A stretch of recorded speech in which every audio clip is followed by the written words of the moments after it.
Surfer Ali Drian প্রতি সকালে ডাকারের ইয়ফ সৈকতে যান। তবে পানিতে নামার আগে তিনি পড়ে থাকা প্লাস্টিক সংগ্রহ করেন। সৈকতে ডিয়ানের একটি ক্যাফে আছে। কয়েক মাস আগে তিনি একটি সংস্থার সঙ্গে যুক্ত হয়েছেন যারা রেস্টুরেন্টে প্লাস্টিক ব্যবহার কমানোর চেষ্টা করছে। আমি এর সঙ্গে যুক্ত হয়েছি কারণ আমি সৈকতে কাজ করি। দূষণের সরাসরি প্রভাব আমাদের উপরও পড়ে। প্লাস্টিক ও আবর্জনার বিরুদ্ধে লড়তে আমরা সামনের সারিতে আছি। এসব বিষয় আমাকে জিরো ওয়েস্ট ইনিশিয়েটিভের অংশ হতে অনুপ্রাণিত করেছে। তিনি এখন প্লাস্টিক ক্যাপসুলের পরিবর্তে এসপ্রেসো মেশিন দিয়ে কফি বানান। একবার ব্যবহার করা স্ট্রর বদলে ধাতুর স্ট্র ব্যবহার শুরু করেছেন। প্লাস্টিক ব্যবহার একেবারে বন্ধ করে দিয়েছেন। এর মানে হচ্ছে তিনি 3-0 ওয়েস্ট সেনেগাল লেবেল পাওয়ার যোগ্যতা অর্জন করেছেন।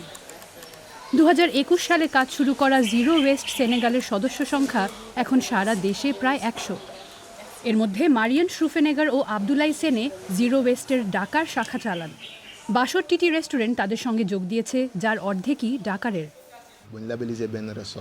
1 বছর পর আমরা রেস্টুরেন্টগুলোতে গিয়ে দেখি কেমন চলছে। তাদের কিছু প্রশ্ন করি, নিশ্চিত হওয়ার চেষ্টা করি যে তারা এখনও প্লাস্টিকের বিকল্প ব্যবহার করছে কিনা, তারা আরও লেবেল চায় কিনা সেটাও জানতে চাই। এভাবে আমরা ফলো আপ করি। আরও নতুন রেস্টুরেন্টকে এই উদ্যোগে যুক্ত করারও চেষ্টা করেন তারা। 62টি রেস্টুরেন্টে গত 3 বছরে কি পরিমাণ প্লাস্টিক কম ব্যবহার হয়েছে সেই সংখ্যা তাদের কাছে আছে। প্লাস্টিকের বিকল্প ব্যবহার করে আমরা কি পরিমাণ প্লাস্টিক বর্জ্য কমাতে পেরেছি সেই পরিমাণটা জানার চেষ্টা করি আমরা।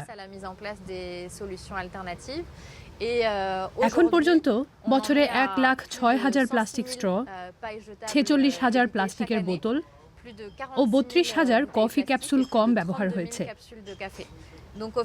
একটি রেস্টুরেন্ট বিবেচনা করলে সংখ্যাটা বেশি মনে না হলেও যখন 62টি রেস্টুরেন্ট মিলে হিসেব করা যায় তখন প্রভাবটা অনেক বড় মনে হয়। অনেক ছোট রেস্টুরেন্ট ও ডাকারে রাস্তার পাশের দোকান টেকঅ্যাওয়ে খাবার বিক্রি করে। সেখানে সাধারণত প্লাস্টিকের বক্স ব্যবহার করা হয়।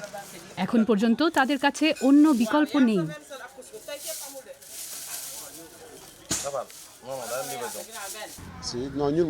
আমি প্লাস্টিকের ব্যবহার বন্ধ করার পক্ষে, কারণ এটা পরিবেশের জন্য ভালো নয়।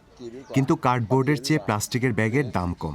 সে কারণে যে দোকানগুলো পচনশীল প্যাকেট ব্যবহার করে সেগুলোর দাম বেশি থাকে। আইনজীবী মামাডু ডিয়ানে মনে করেন প্লাস্টিক সমস্যা নিয়ে রাজনীতিবিদদের কথা বলতে হবে। প্লাস্টিকের দাম সবসময় কম। মানুষ ডাকারে সৈকতের পাশে ময়লা ফেলে থাকে। সমস্যা হচ্ছে ইনফরমাল অর্থনীতিতে বিক্রেতারা পণ্য বিক্রি করতে প্লাস্টিকের প্যাকেট ব্যবহার করেন।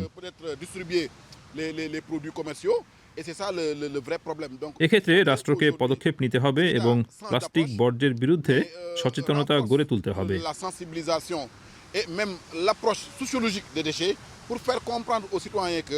মানুষকে বুঝতে হবে যে এটা পরিবেশ ও জীববৈচিত্র্যের জন্য ক্ষতিকর, ভবিষ্যৎ প্রজন্মের জন্য।